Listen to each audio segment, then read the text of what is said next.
Então, boa tarde a todos e a todas. A gente está aqui hoje se encontrando para falar sobre um pouco sobre a teoria do urbanismo e o que a gente tem estudado, a história da arquitetura, né? E em paralelo, a história do urbanismo. E eu acho fundamental trazer para a reflexão hoje aqui, para a gente discutir, certo? Um pouco sobre os caminhos, os princípios do urbanismo moderno. A gente sabe que não é o enfoque das nossas pesquisas, dos nossos estudos, mas eu acho importante que, na discussão sobre tal, que é teoria e história da arquitetura e do urbanismo, a gente, enquanto arquitetos, urbanistas, a gente tem um conhecimento, pelo menos primário, né, incipiente, mas tenha, sobre os princípios do urbanismo na contemporaneidade, nos dias de hoje. Eu coloquei para vocês, para os meus alunos, né, um texto do sociólogo francês François Aché. Aché faleceu em 2009, tá certo? Já está com 13 anos que ele partiu, mas deixou uma larga experiência nas reflexões sobre o urbanismo contemporâneo. O livro Princípios do Urbanismo Contemporâneo foi traduzido para o português pela atual presidente do CAU Brasil, a professora arquiteta Nádia Sommek, que hoje preside o CAU, né, Brasil, já foi diretora do Mackenzie, tem uma vasta experiência, certo? E a tradução da obra do Aché foi feita pela Nádia Sommek. Eu acredito que todos tenham lido no texto, tá certo? As observações que a Nádia faz sobre o urbanismo contemporâneo. E a nossa dinâmica aqui hoje vai ser escutar, né, os grupos que a gente tem aqui, que são 10 grupos e pessoas, porque Luma está sozinha, preferiu fazer o trabalho dela individualmente, mas nós temos trios, duplas, certo? E eu vou começar por Luma, que fez sozinha, tá certo? As primeiras impressões de Luma, tá? Sobre o texto como um todo, Luma. A introdução que a Nádia faz sobre o trabalho do Aché. Que contribuições, Luma, você viu assim nesse primeiro momento do texto?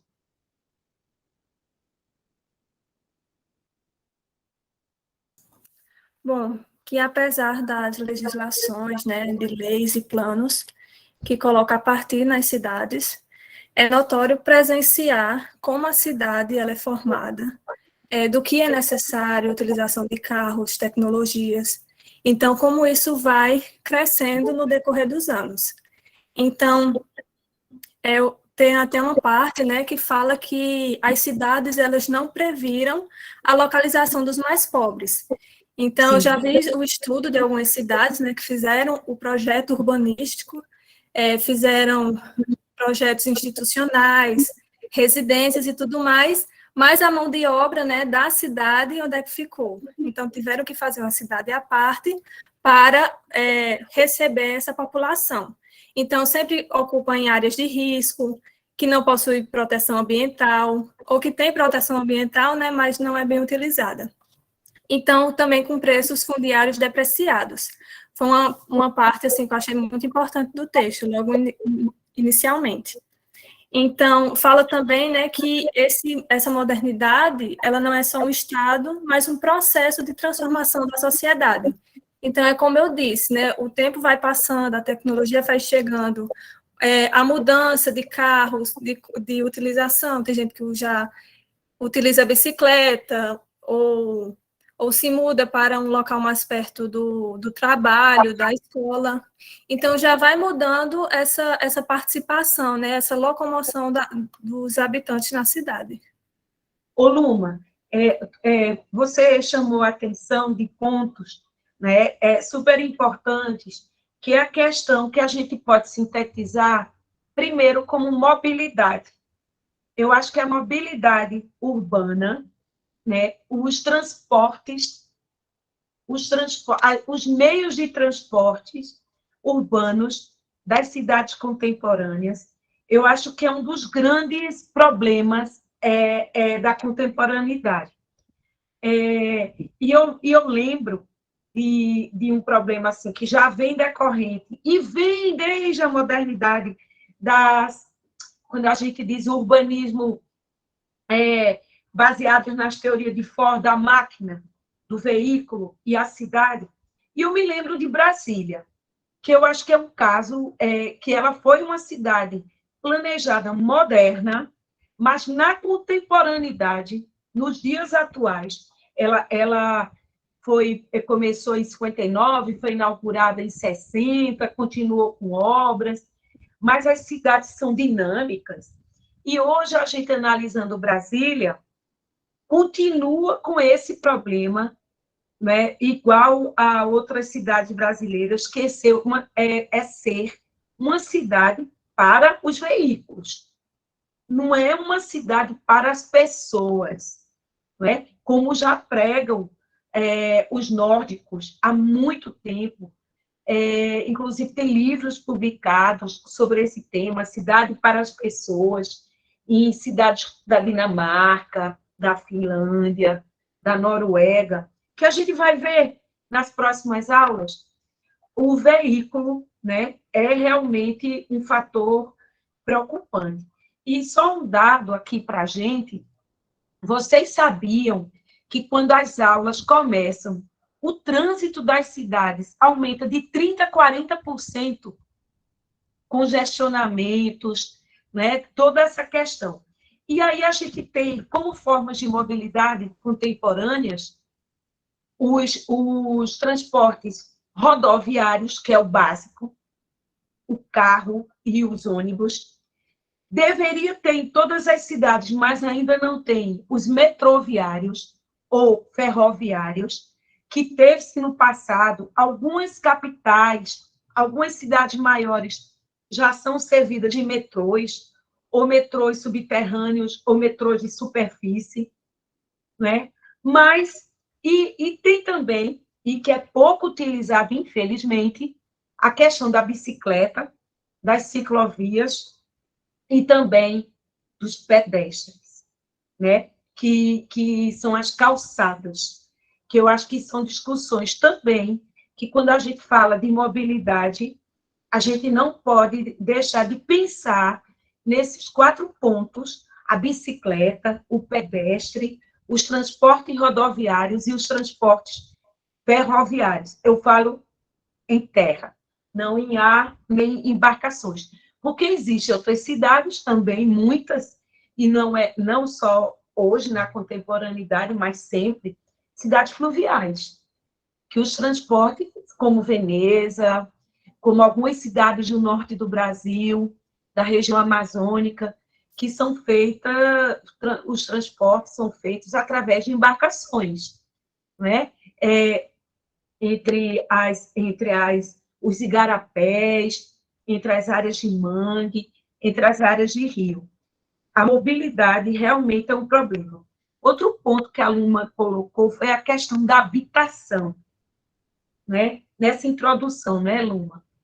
E a Nádia, na introdução do livro do Axé, a Nádia Somé, ela critica essa questão da maior parte das cidades não se preocuparem com a habitabilidade, onde as pessoas, os trabalhadores que constroem as cidades, que estão ali conservando os prédios, limpando a massa operária, onde é que elas habitam? É uma outra reflexão nessa introdução. E aí, eu cito como exemplo, para a gente passar para os próximos pontos, a questão dos conjuntos habitacionais contemporâneos, não é, Luma? A gente pensa, por exemplo, em Campina Grande, o Aloysio Campos, mais de 4.000 pessoas morando, aliás, são 4.000 unidades residenciais. Vamos botar uma média de 4, 5 pessoas por família. É uma cidade. São mais de 20.000 pessoas morando num conjunto habitacional. E tudo bem que o Aloysio Campos tem uma estrutura com escola, com posto de saúde, com posto de segurança, mas a distância dessas pessoas para os seus lugares de trabalho e as formas delas se locomoverem. E sobre essas questões, para a gente continuar ouvindo vocês, eu vou querer ouvir agora o grupo 1, formado por Bianca, Ana Clara e Maria Eugênia. Não, Ana Clara não, Clara Barbosa e Maria Eugênia, tá? Sobre o primeiro princípio que a Xé coloca, tá certo? Quem pode falar pela equipe?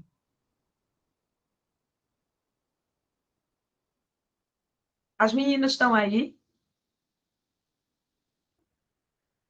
Eu estou aqui, professora. Oi, Clara. Oi. Então, sobre o primeiro princípio que o Axé faz referência, tá certo? No capítulo 4, quando ele fala sobre os princípios do novo urbanismo, e ele elenca como ponto 1, elaborar e manejar projetos urbanos em um conceito, em um contexto incerto. O que quer dizer isso, Clara? Professora, pelo que eu lembro do que eu li, eu acho que é nessa parte que ele começa a falar sobre o urbanismo moderno e o neurbanismo, né?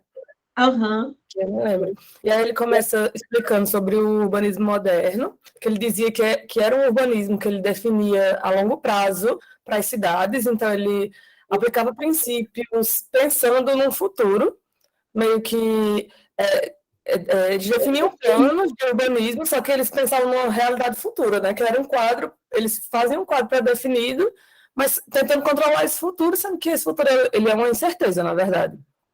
E aí ele depois compara com o neourbanismo, que já é diferente, porque ele tem uma gestão mais estratégica, né? Ele chama de uma gestão estratégica urbana, porque ele vem com atitudes mais reflexivas, então ele já sabe que a sociedade ela é complexa, que o futuro ele é incerto, então ele vai sempre pensando em projetos, já pensando nisso, né? Com ideias mais coerentes. Então, é mais ou menos por aí. Eu me lembro dessa parte aí do planejamento estratégico. Claro. As tuas colegas de equipe estão aqui? Acho que sim. Estamos sim. Bianca e Maria Eugênia? Sim, professora. Eu gostaria de ouvir as meninas complementando a fala da Clara e, se possível, ligar a câmera. Professora, hoje eu não consigo ligar a câmera. Tá. Clara ligou ali. Podem se colocar, Maria Eugênia. Complementa, por favor, as observações de Clara sobre o tema do ponto 1. Então, praticamente tudo que ela falou, né, que ele cita a parte do urbanismo moderno, né, urbanismo, e também ele fala um pouco sobre o planejamento estratégico urbano, que ele fala que não é um urbanismo leviano, com ideias sem valor, ele vai se opor nessas partes dessas teses espontâneas, parte mais do caos criativo, ideologias simplistas, ele esforça para explorar os acontecimentos e de maneira positiva em relação a essa parte estratégica. Vocês já tinham ouvido falar desse conceito, neo-urbanismo? Não, nesse trecho foi a primeira vez que eu ouvi falar sobre ele. Então, é importante, e principalmente para aquelas pessoas, aquelas alunas, alunos que desejam seguir a carreira de urbanista, não é? Conhecerem depois, se aprofundar mais sobre esse conceito de neo-urbanismo, né? E Clara colocou uma questão que eu acho fundamental nessa parte do texto, que é a questão do planejamento estratégico urbano, né? E quando ele diz assim, que o planejamento estratégico urbano não é um urbanismo leviano, com ideia sem valor. Ele se opõe às teses espontâneas, certo? Postuladas no caos criativo. Ele se baseia em dados, em reflexões, né? E, principalmente, uma coisa que eu acho bem legal, porque hoje o projeto de arquitetura, a gente fala muito, se relaciona, dialoga muito com a cidade, e é muito uma questão de gestão entre arquitetura e entre planejamento urbano, né? Os projetos hoje, as grandes obras, os grandes shoppings, os grandes complexos, certo? Os novos programas que a gente vai falar já, eles vêm embasados numa discussão, numa conversa, num diálogo entre os empreendedores, os empresários, a equipe profissional e os gestores municipais. Aí a gente vê muito na prática o que a gente pode até chamar de PPPs, que são parcerias público-privadas, que surgem dessa relação entre profissionais e gestores, né? E os empresários. Então, se juntam esses três atores, digamos assim, e eles juntos acordam, fazem acordos.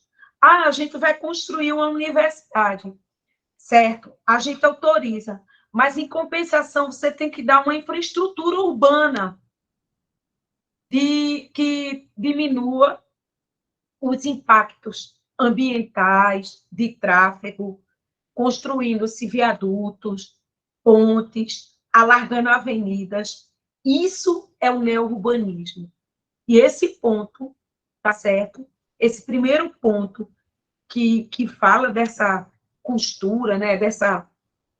Desse diálogo entre esses atores, que a gente chama atores públicos, ou agentes, certo? Agentes do neo-urbanismo. A equipe se lembra do que regia o urbanismo moderno anteriormente? Vocês lembram? Era regido por quê? Pela Carta de Atenas, que era tipo a Bíblia do urbanista. Inclusive Brasília, Mombau, Cidade dos Motores, vários Interbau em Berlim, vários bairros foram feitos baseados naquela Carta de Atenas. E hoje tem toda essa questão de plano diretor, de planejamento estratégico e de um conceito que eu acho bem legal, o texto nem traz, mas eu trago, acupunturas urbanas, que foi um termo criado pelo urbanista e arquiteto Jaime Lerner, em Curitiba, quando ele foi prefeito. E ele chamava acupuntura urbana, porque a cidade é tão grande, tão complexa, que, ao invés de tentar resolver tudo de uma vez, a gente vai resolvendo por partes, por bairros, por quadras, e por isso chama acupunturas urbanas. Mas o grande lance, Eugênia, Clara e Bianca, é entender que o neo-urbanismo, ele é o quê? Ele é diálogo, ele é conversação, ele é ponte. O neo-urbanismo, ele precisa dessas relações, dessa integração administrativa, gerencial e de conhecimento. Isso é importante. E a gente, mesmo porque, se vocês optarem por ser arquiteta de projetos, ou arquiteta urbanista, ou arquiteta de conforto, que seja, sempre vai ter que estar dialogando com a cidade. Porque é onde a gente está interferindo. Tá joia? Pronto. Então, eu vou passar agora para o ponto 2, tá certo? e vou chamar a equipe de Walisson, Gabriela e Mirella, para falar um pouco sobre o ponto 2, que é priorizar os objetivos em relação aos meios. Quem pode falar pelo grupo? Boa tarde, professora. Eu acho que eu e Gabi, a gente pode falar. Nós Tá, duas Joel? podemos Pode falar. ligar a câmera, Mirella? Posso, professora. Tá. Eu queria que vocês se colocassem sobre esse ponto, Mirella. Pronto. Inicialmente... Eita, meu áudio tá bom, tá? Tá me ouvindo? Tá bom, tá direitinho. Né? Inicialmente, o urbanismo moderno, ele fala sobre as intenções do urbanismo moderno, né? Que tinha mais foco na realização do projeto, né? Nos objetivos e como ele ia realizar. Enquanto o neourbanismo, ele passa a ter um foco maior em como, nos resultados que ele vai alcançar, né? Na forma Sim. que ele pode adaptar o projeto a novos usos, como as meninas já falaram, na longevidade que esse projeto, né, esse produto, ele pode alcançar depois de feito. Como ele vai poder se adaptar a novos usos, a novos públicos, e a coletividade que é necessária, né, em produtos mais urbanos. Certo. Quem está contigo? Eu. Gabi. Aí só para complementar essa... Complementar? Pronto. Aí só para complementar essa fala de Mirella, nesse capítulo ele também vai falar sobre como o urbanismo moderno, ele meio que impunha o zoneamento e ele ficava preso a esse zoneamento, ele não se adaptava. E a gente sabe que a cidade é um organismo vivo, ele está sempre sofrendo alterações. E o urbanismo moderno, ele seguia aquele planejamento até o fim e não se adaptava às novas demandas dos agentes públicos da sociedade. Sim. E eu acho que a crítica pós-moderna e da jornalista e crítica, né, urbanística Jane Jacobs, certo? Ela, norte-americana, quando ela fala da morte das cidades modernas, né? E criticou nos seus artigos, e tem um livro publicado dela, certo? Que fala sobre essa crise da cidade, né? E a necessidade dela ser entendida como uma coisa mais orgânica e mais dinâmica, né? Que realmente ficar atrelada a uma forma, ao zoneamento, aí vem a crítica construtiva que se faz à modernidade, né, do período anterior. Eu vou ganhando tempo para avançar, aí eu já chamo o grupo 3, Lawanda, Ana Clara e Rafael, para a gente comentar o item 3, que é a proposta de integrar os novos modelos de resultado, né? Da especialização espacial à complexidade das cidades em rede. Quem do grupo pode se colocar? Estou aqui, Rafael professor. está aí. Posso começar a Oi, falar? Rafael. Pronto, nesse ponto Puder 3... ligar a câmera, Rafael. É porque eu estou pelo computador de mesa, professora, aí estou sem câmera. Mas pronto, nesse ponto 3 dessa parte de integração, né? Ele fala que o urbanismo moderno foi marcado, né, por uma sociedade que buscava mais a maximização da produção, basicamente, né, do pensamento taylorista e tal, e buscava muito essa questão da repetição dessas funções urbanas. E aí ele fala também que isso é bem mostrado no zoneamento, né, das cidades e nos conjuntos habitacionais. Enquanto que o neourbanismo, ele buscava integrar novos modelos e também uma performance obtida pela variedade, que ele fala também, que é justamente essa questão da adaptação desse modelo de cidade às mudanças, né, às constantes mudanças. Que eu acho que é até parecido com o ponto anterior. Rafael, eu gostaria de ouvir a opinião de vocês sobre as cidades em rede. Qual a ligação que vocês veem nisso com as TICs, as tecnologias de informação? Pronto, com relação ao neourbanismo, eu acredito que isso seja um dos pontos que está integrado ao neourbanismo, né, que seria se adaptar a essas novas conexões. E como são essas conexões? Como é que vocês entendem essas novas conexões? Como elas funcionam? Com comunicação, com tecnologia da informação. E essas redes, Lawanda, cidade, que tipo, assim, por exemplo? Um exemplo prático. que é que vocês imaginam que é uma cidade em rede? A cidade de Campina Grande estaria em rede? Vocês entendem o que quer dizer isso? Não, eu entendo. Pronto, eu acredito que a primeira percepção que eu tenho são que de várias cidades lá da Europa, principalmente ali na Itália, que tem muito essa conexão bem forte. Olha, as conexões em rede, certo? Que trabalha, dialoga com a tecnologia da informação, a gente vai ver muito no próximo texto, quando a gente falar, discutir sobre Smart City, certo? Que são cidades inteligentes ou cidades criativas, né? Quando ele fala cidades em rede, a gente pode entender como sinônimo de Smart City, ok? Nesse ponto, toda vez que ele fala aqui no texto da questão, olha, os profissionais do urbanismo terão que desenvolver suas próprias práticas, introduzindo novos modelos de resultados, bem como utilizar as potencialidades das TICs. TICs é tecnologia da informação, nas suas próprias atividades. Os bancos de dados urbanos, os modelos de simulação, de visualização em 3 dimensões, abrem, de fato, possibilidades consideráveis que retroagem sobre o conteúdo dos próprios projetos. Sabe o que é isso, gente? É integração através da informação de dados.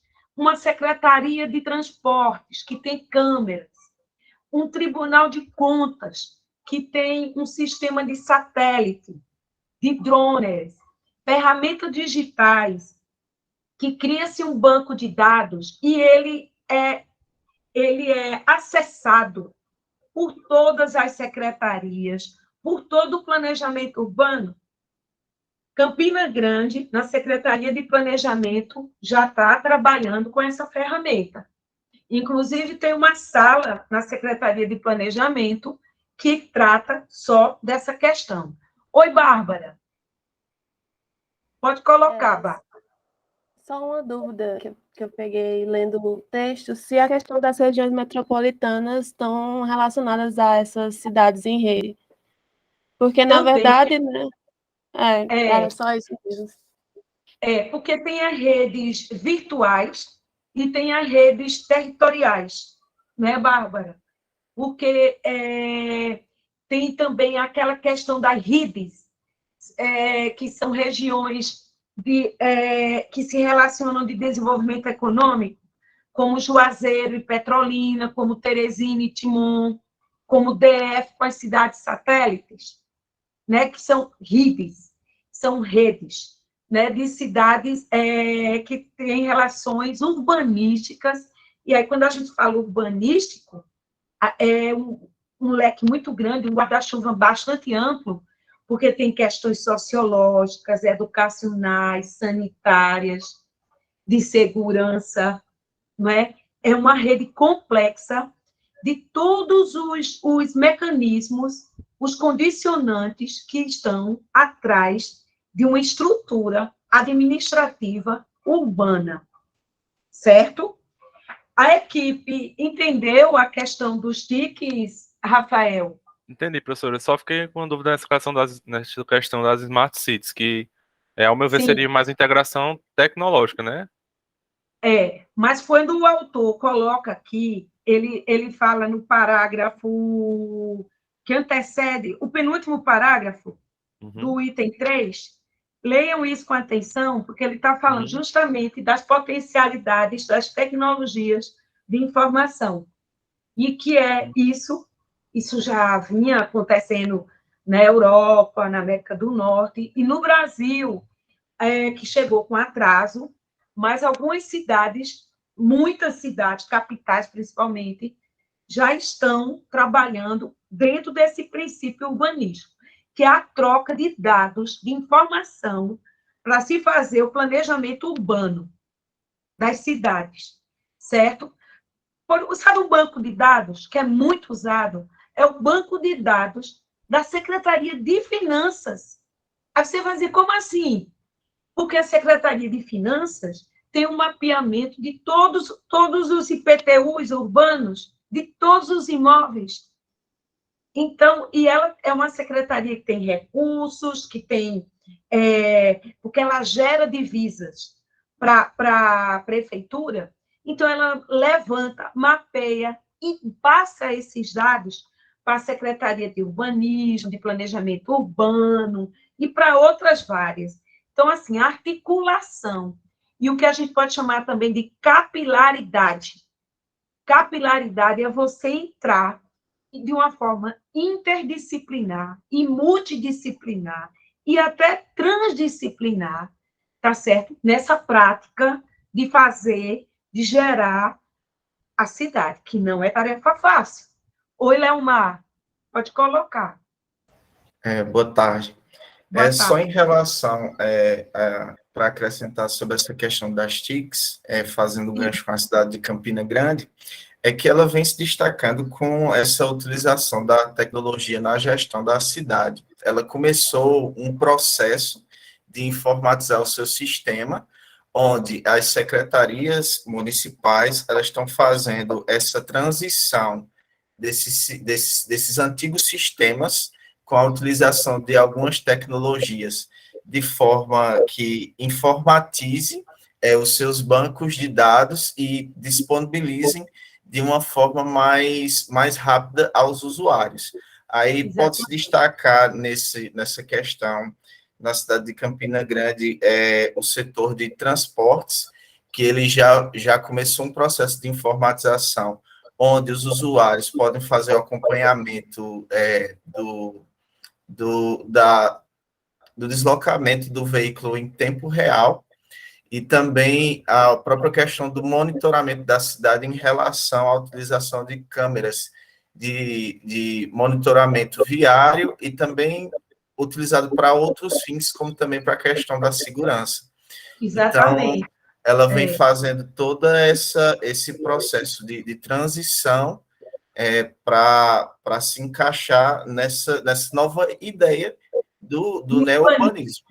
Exatamente, Leomar. Muito bem colocado. Eu vou continuar, tá certo, com a discussão. Quando a gente começa a discutir, são tantas coisas que vão aparecendo. E eu queria ouvir a equipe de Amanda, Renault e Thaís sobre o ponto 4, que trata sobre adaptar as cidades às diferentes necessidades, dos equipamentos coletivos aos equipamentos e serviços individualizados. Como é isso, Thaís? Pode discutir com a gente? Pronto. Ele começa falando sobre a questão do urbanismo moderno, mostrando como era a situação. E aí ele fala que esse urbanismo privilegiava as soluções permanentes, né, coletivas, e a finalidade disso era atender essas demandas sociais no todo, de uma forma meio que automatizada e repetitiva, né? E aí ele fala também que isso se resumia em toda a questão social, tanto de habitação quanto a questão do urbanismo em si, do transporte, do lazer, do comércio e também de outros equipamentos e serviços. E aí ele também fala que essa produção em massa e repetitiva servia meio que para evitar que surgissem equipamentos mais caros. E, ao mesmo tempo, um serviço servia para resolver várias situações diferentes, né? E muitas vezes de forma simultânea. E aí ele fala também da questão do como o neourbanismo trabalha com essa situação. E aí ele fala que no neourbanismo, esses serviços públicos urbanos, eles precisam considerar o processo de individualização, que é a marca da evolução da nossa sociedade. Então, ele trabalha também com essa diversificação das situações e das necessidades, né, que torna bastante necessária essa questão da variedade e da personalização das soluções. E aí ele trabalha com um exemplo que eu achei super interessante, que é a questão do relógio e do sinal. Isso. E aí, esse exemplo mostra como houve essa personalização desse serviço. Antigamente era público, a gente tinha em praças, a gente tinha em locais que todas as pessoas pudessem ter acesso simultâneo, e hoje em dia cada pessoa tem o seu próprio relógio com o seu alarme, não precisam mais da questão do sino, e também não precisam do relógio público, e também tem a questão dos banheiros públicos, que ele fala também, que hoje em dia são banheiros privativos, banheiros familiares também. E banheiros diferenciados, né, de PNE, de família, toda uma tipologia. A arquitetura e a cidade começam a ficar mais sutil, menos genérica e mais específica, com um olhar sobre o indivíduo. Aí, Thais colocou super bem, e eu puxo agora para a próxima equipe, Rebeca, Elisandra e Douglas, concebendo os lugares em função dessas novas práticas sociais. Porque a cidade se transformou, né? A sociedade se transformou. E quais são essas novas práticas? Essa sociedade hipertexto. O que vem a ser isso? Eu queria ouvir o pessoal do grupo. Oi, Bia. Boa tarde, eu sou Bia. No geral, nesse ponto 5, assim, ele vem tratando inicialmente do urbanismo moderno. Ele fala como antigamente o meio público existe atualmente, né? O meio público e o meio privado, e como o meio público ele vinha ali responsável na construção das cidades pela infraestrutura, pelos espaços públicos e múltiplos, pelos equipamentos, enquanto o privado ele ficava mais responsável pela superestrutura, né? E enquanto isso, né, o urbanismo ele vem agora entendendo que esses espaços de público e privado não necessariamente existem mais, porque hoje em dia nós temos o público online, nós temos o público virtual. E aí a gente pode fazer, a gente não tem mais necessariamente um local para tratar de diversas questões, como trabalho, estudo. A gente faz isso em diversos meios. A gente pode estar, como a gente tem um meio virtual, né, os nossos smartphones, os celulares, a gente acaba podendo trabalhar em uma praça, consegue trabalhar em ambientes que anteriormente tinham sido tratados só para lazer. Então, assim, a gente tem um ambiente virtual na qual os espaços existentes físicos precisam abarcar esses novos usos, essas novas tecnologias, né, Bia?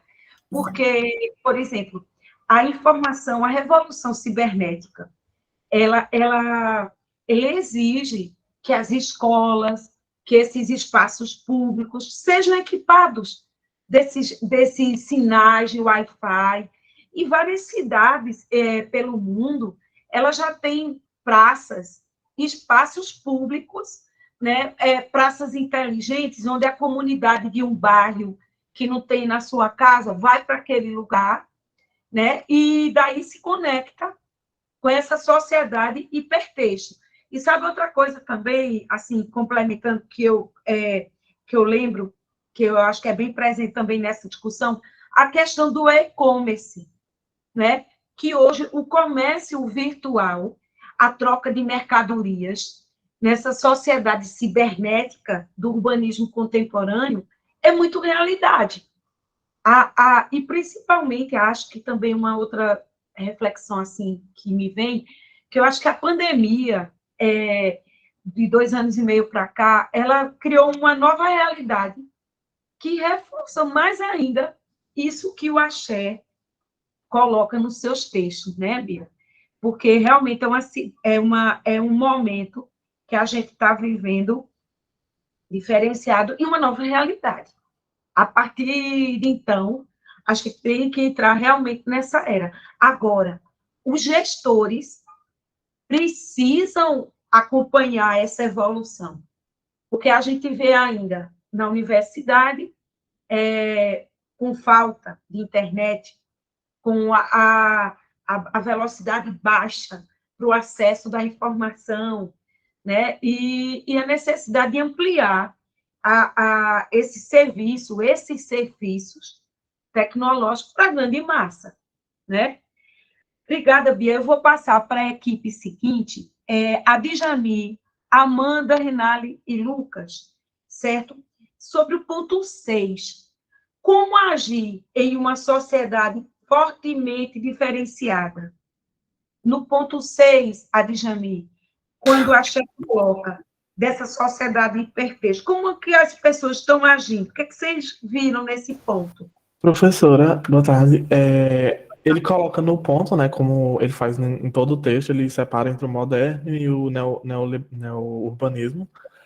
Daí no moderno ele fala que o pessoal tem essa separação, essa organização como é o nome? Do que o pessoal precisa naquele momento, e se aquela população é mais jovem, mais velha, e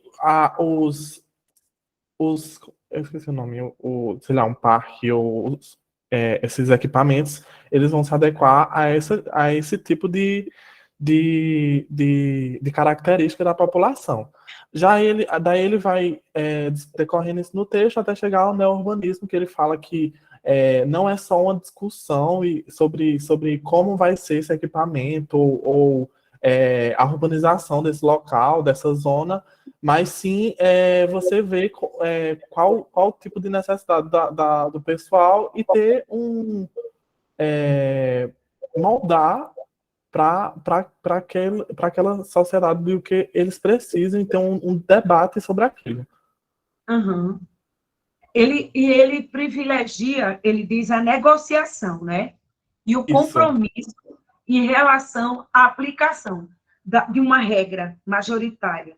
Ele diz que importante, mais uma vez, é diálogo, né? Conversa entre os vários atores. Aí eu vou puxar para o ponto 7, para ouvir Gabriel e Bárbara sobre a questão da requalificação da missão do poder público. Bárbara e Gabriel, qual é o papel do poder público hoje em dia? Tá bem complicado no Brasil isso, né? Professora, assim, de forma geral, no texto, apesar dele dividir em 10 pontos, a gente observa que eles têm algo em comum, que seria essa comparação do urbanismo moderno com o neo-urbanismo. Uhum. Aí uma coisa que a gente observa que eles têm em comum é que ele coloca o urbanismo moderno como sendo mais centralizador e mais rígido e menos flexível, que adotava, digamos assim, decisões mais centralizadoras, como, por exemplo, definir áreas da cidade, zonear, dizer o que cada lugar seria. Em comparação com o neo-urbanismo, que ele retrata uma sociedade muito mais diversificada, muito mais complexa e que, por isso, requer soluções também muito mais diversificadas. E democráticas, né, Gabriel? Exatamente.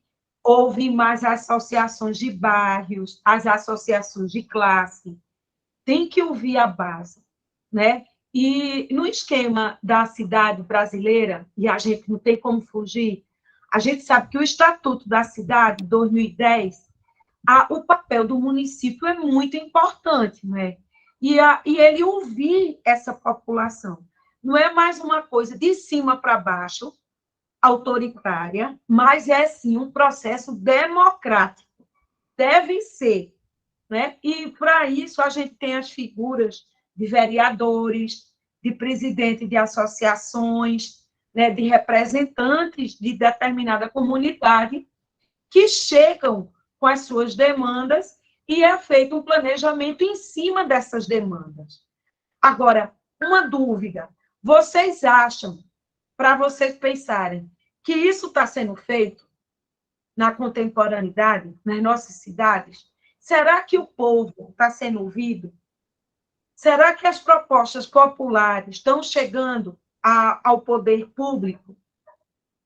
É uma questão a pensar. Eu vou passar para o próximo item, aí eu vou chamar a equipe de... Oi, Bárbara. Eu só queria complementar a discussão do tópico. Sim, pode. Então, eu acho que esse tópico está bem relacionado com a introdução do texto, no que ele fala que eu diria que eu tentei fazer essa relação com a questão do desenvolvimento no Brasil, né? A meu ver, essa questão do urbanismo moderno, meio que está transparente em todos os planejamentos que vieram pré-Constituição de 88, né? Justamente o que Gabriel falou. E a partir dessa Constituição que realmente tornou-se obrigatório o plano diretor, por exemplo, e outros instrumentos que proporcionassem essa questão democrática. E trazendo mais essa questão do questionamento que a senhora fez agora, né? Então, além de ter, né, todas essas capacidades e novas responsabilidades, mais autonomia dos municípios, se vê, né, eu acho que o que observa-se hoje é que isso não é apenas necessário, né, não só isso, como também é importante que haja capacidade administrativa dentro da gestão das prefeituras. Não é suficiente que esteja somente o plano diretor e a Câmara de Vereadores e prefeitos, mas também é necessário ter tanto técnicos, pessoal humano e espaços de participação social, né, que é importante, para que haja não só que eles sejam instituídos, como também fiscalizados. Então, eu acho que isso é o maior problema que a gente observa hoje, assim, essa deficiência nas capacidades institucionais, no geral. É verdade, é pura verdade. Eu vou passar para o ponto 9, a gente tem 10 minutos, e eu gostaria de ouvir a equipe de Leomar, Alain e Rudan, tá, sobre o item 9, promover uma qualidade urbana, tá certo? Nova. O que quer dizer isso, Leomar? Como é que vocês interpretaram as colocações de Axé nesse ponto?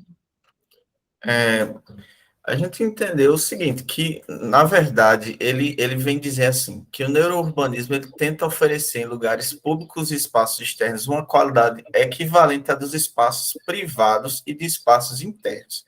Na verdade, assim, eu acho que esse é um ponto que emana um grande desafio. Como oferecer, no lugar público, algo que se compare ao privado na sociedade que nós temos atualmente, que ainda não tem maturidade suficiente de respeitar o espaço do outro, de preservar aquilo que é público, aquilo que é de todos. Então, eu acho que aquilo que foi trazido, inclusive, pelo urbanismo moderno, de abertura dos espaços, de grandes áreas livres, que foi trazido de uma forma inovadora na época, ele acabou ganhando outros tipos de uso no Brasil, porque a gente vê que quando se tem uma área livre, um espaço que é público, o que se faz? Invade aquela área e se torna, muitas vezes, as pessoas querem, muitas vezes, tornar elas um ambiente privado, um ambiente de comércio. Então, uma área que seria de todos se torna algo privado. E está acontecendo muito, né, Leomar? A gente tem visto nas cidades brasileiras uma crítica que a gente faz aqui. Um exemplo, as praças. As praças foram invadidas por camelôs, pelo comércio informal, e acabam se transformando em lugares comerciais, né, quando, na verdade, era um espaço lúdico, de lazer, de contemplação. E no Brasil, e também em outros países em desenvolvimento, infelizmente, aqui da América Latina, da África, isso é muito comum, né? Essa falta de consciência do cuidado em preservar e conservar os espaços públicos. Isso. Quantas vezes não se procura se colocar um mobiliário, lixeiras, postes, equipamentos urbanos, mobiliário urbano, dentro do projeto urbanístico que hoje a gente tem essa linha, hoje não, já tem umas décadas, que a gente chama desenho urbano, que o Vicente Del Rio também trabalha nos seus livros, né? E quando a gente projeta isso, você bota um equipamento desse numa praça pública, ele não demora 15 dias. Infelizmente, ele é roubado, ele é furtado. A sociedade depreda, rouba lâmpadas, rouba fios, rouba bancos, rouba plantas, sabe? Realmente, a sociedade brasileira precisa receber educação ambiental para ter consciência em preservar as áreas públicas e todo mundo poder ter acesso e ter uma qualidade de vida melhor. Eu vou passar a discussão, para não me empolgar muito, porque esses assuntos são tão presentes na nossa prática, não é? Eu vou passar para a equipe, a última equipe, a equipe de Juliana, Ana Letícia e Laís, para comentar o último tópico dos princípios do urbanismo contemporâneo ou do neo-urbanismo. Quem vai falar pelo grupo? Juliana? Eu posso falar, professora? Pode, tá bom. Pode se colocar. No começo desse ponto, ele traz uma comparação breve entre o urbanismo moderno com o neo-urbanismo. No urbanismo moderno, a gente tem uma forma de governança muito centralizada e firme.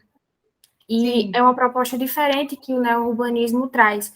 Ele tenta introduzir e consultar, trazer mais representatividade para essas decisões políticas. Sim. Então, isso acaba trazendo um enriquecimento e uma diversidade muito maior do que a gente tinha no urbanismo moderno. Sim.